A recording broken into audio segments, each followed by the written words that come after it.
So you've been playing a while, and you can't play with all the elite members in Torment 6, and you're going to do whatever it takes, huh? Well, quick solution. Play a monk. What do you mean play a monk? What I mean is, play a monk.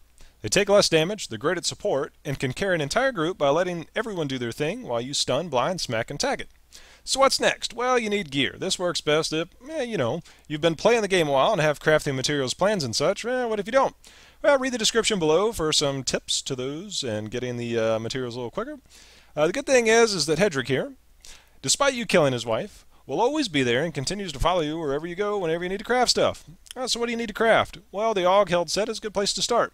Grab the helm, the chest piece, and the bracers. We don't need the bracers because we've got a royal ring, which isn't always completely necessary. Get some defensive skills on here, get some resistances and some vitality, put a cooldown reduction in your helmet, and bam, there you go. So what's next? Well, you get the Born set. You go with the sword here and the shoulders. And why? Because you get the 15% life with the 2-piece, and if you have the ring, you get the 3-piece bonus, and that's more cooldown reduction, plus a little bit of bonus experience on the side. Next, you're going to go with the Captain Crimson set, which you're going to go with the boots, pants, and belt. Why? You get the life regeneration, you get the cooldown reduction, and then you get the extra 50 resistances, plus resource cost reduction. So, if you have the Royal Ring of Grandeur, go ahead and run the 2-piece Ashiras, get rid of the pants from Captain Crimson's, and you get 100 resistances to all elements, plus 20% life. Else, grab some gloves of your choice and put some defensive skills on them. So, next, craft yourself some pretty little jewelry, and get yourself a ring here. Dexterity, vitality, resistances, and life percentage is a good way to go. Secondary, if you can get some resistances on there, is even better. Amulet, pretty much the same way. Dex, vitality, life, and in this case we have armor with some fire resistances. So, lastly, you're going to craft yourself one of those fancy shields you've probably got by now, and in this case we're going with the Wall of Man. This adds even more defense here. You get the damage reduction from the melee with one of the secondaries, and we've got dexterity, vitality, life, and life regeneration. So, there you go. There's your gear. If you have a ring, great. If not, go ahead and craft all that, boost your toughness right up, and there you go. So, let's get into the skills. So you've got your gear, and now you need to know the skills.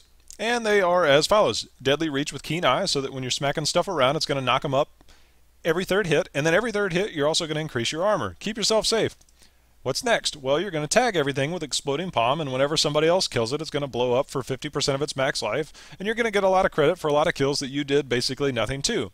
And you're going to run with the Flesh is Weak because everything you tag is going to take 20% additional damage for 9 seconds, which is a good long time. So as you're grouping stuff up, you're helping out your party, you're helping out your allies. They're going to do all the damage while you continue to keep it in control, and you're going to do that with Cyclone Strike.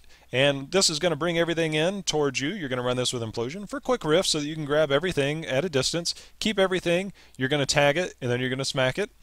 And while you're there, you're going to be getting hit, so you're going to run with Serenity, and this will keep you protected. So if you get frozen with an ice cube or something like that, before that happens, go ahead, pop this, keep yourself safe, don't get crowd controlled, and you're going to run this to get a little bit more healing.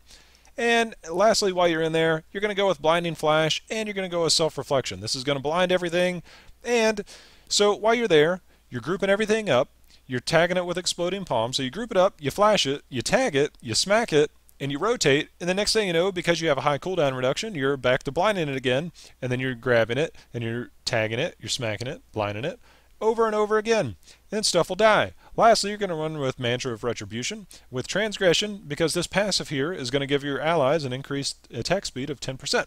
Lastly, your passive skills, Beacon of Etar. Again, you want to be able to have Blinding Flash come around, and you want to be able to keep yourself safe with Serenity. So you do that with increasing your cooldown reduction. Next, Exalted Soul, because you might be a little bit spirit deprived, then you want to be able to grab stuff as much as possible, tag stuff as much as possible, and be able to do, a lot of crowd control. Next, Seize the Initiative for the obvious reasons. Because you're going to be keeping so many things on you running in Torment 6, this is going to increase your armor by 30% of dexterity. Lastly, One with Everything. If you have a high resistances, if you've been stacking one particular resistance on all of your gear, go ahead and run with this. It'll boost everything up to the highest one that you have, and as you can see here, we've got almost 1,800 resistances based on probably, I believe this is our fire, so if you can stack a bunch all in one place, it's good to have that. So you've got high armor, you've got high resistances, and we're sitting at about 55 million toughness. Since you're not going to be doing much damage, and you're just going to be doing Exploding Palm, which is where your damage comes from, your DPS does not matter. High cooldown reduction definitely helps. 52%. 52% of the 15 seconds here is right around somewhere around 7 seconds. Since the blind is for 6 seconds, you have about a 1 second area there. They're not going to be blinded. Good thing to have around. So there you have it. There's your T6 monk in 5 minutes. Happy hunting. Enjoy.